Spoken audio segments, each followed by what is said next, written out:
Well, law enforcement officials are getting a little frisky these days. That's because the Supreme Court ruled 5-4 this week that a suspect's Fourth Amendment privacy rights are outweighed by jailhouse security concerns. So now police officers have the right to strip search anyone they arrest. It doesn't matter if you have an unpaid parking ticket or a suspected serial killer. Both are fair game for strip searches.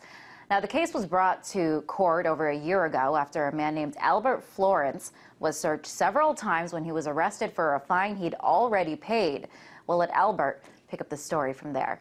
And he instructed me to lift both hands up, turn around, squat, manipulate my genitals, stick my tongue out, cough.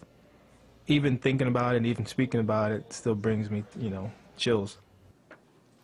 Well, in court, he described the searches as humiliating and said it made him feel like less of a man, which made him take the case to Supreme Court. But let's take a step back and see what a strip search actually is. This is a video from the Federal Law Enforcement Training Center. Take a look.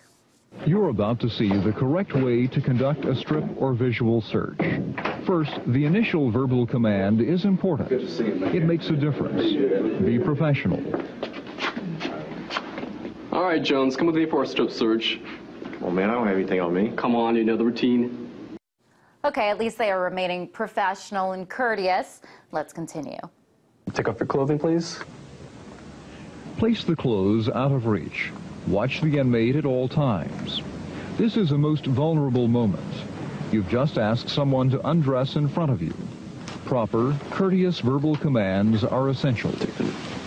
Okay, well, that doesn't seem so bad. Let's see what happens next. Let's spread your legs a little bit wider. Okay. Okay, bend forward for me, please, and spread your buttocks. Look for anything inserted. Well, I guess checking the person from front to rear is to be expected, but it doesn't stop there. Spread your legs a little bit wider. Okay. Okay, lift your penis for me, please. Okay. Testicles. If he's uncircumcised, ask him to pull back the foreskin. Be professional and alert. That's right. A normal strip search is very, very thorough, you could say. Not a nook or cranny is left unturned. And while that video seems quite absurd, that is a reality of what does happen in these strip searches. And keep in mind these days that the U.S. has the highest incarceration rate in the world.